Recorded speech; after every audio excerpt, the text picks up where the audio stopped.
भारतीय रेलवे आपकी सेवा में सदैव तत्पर है, मगर अब ये सेवा थोड़ी महंगी होने जा रही है। 1 जुलाई से किराए की दरें बदल रही हैं, जिनके बाद नॉन एसी मेल एक्सप्रेस ट्रेनों का किराया 1 पैसा प्रति किलोमीटर और एसी क्लास का किराया 2 पैसे प्रति किलोमीटर बढ़ने की उम्मीद है। ये आपको ये बताना जरूरी है कि पिछले 5 साल से रेलवे ने यात्री किराया नहीं बढ़ाया है।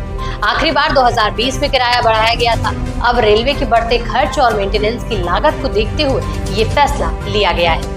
यहाँ समझिए कि इस बदलाव के बाद टिकट की कीमतें कितनी बढ़ेंगी। नॉन एसी मेल एक्सप्रेस ट्रेनों के किराए में प्रति किलोमीटर 1 पैसा बढ़ेगा। वहीं एसी क्लास जैसे एसी 2 टियर और एसी 3 टियर के लिए प्रति किलोमीटर 2 पैसे की बढ़त होगी। यानी अगर आप 500 किलोमीटर के अंदर की यात्रा कर रहे हैं तो नॉन एसी में 5 रुपए और एसी में 10 रुपए ज्यादा पड़ सकते हैं। वहीं 1000 किलोमीटर के सफर पर एसी में 20 रुपए और नॉन एसी में 10 रुपए ज्यादा देने होंगे। एक और जरूरी बात यह है कि सभी ट्रेनों पर ये बढ़ोतरी लागू नहीं होगी। सेकेंड क्लास में 500 किलोमीटर तक की यात्रा के लिए कोई बढ़ोतरी नहीं की गई, यानी छोटी दूरी की यात्रा करने वाले ज्यादातर यात्रियों को पहले से ऐसा ही किराया देना होगा।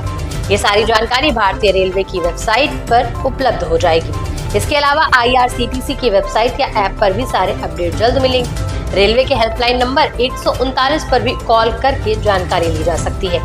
इसके अलावा एक और बदलाव ये किया गया है कि 1 जुलाई 2025 से तत्काल टिकट बुक करने के लिए आधार वेरिफिकेशन जरूरी होगा।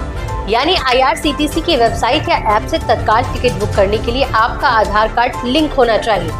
साथ ही 15 जुलाई से तत्काल बुकिंग में आधार बेस्ड OTP वेरिफिकेशन भी करना होगा। इसका मकसद ये सुनिश्चित करना है कि तत्काल टिकट सही यात्रियों को ही मिल सके।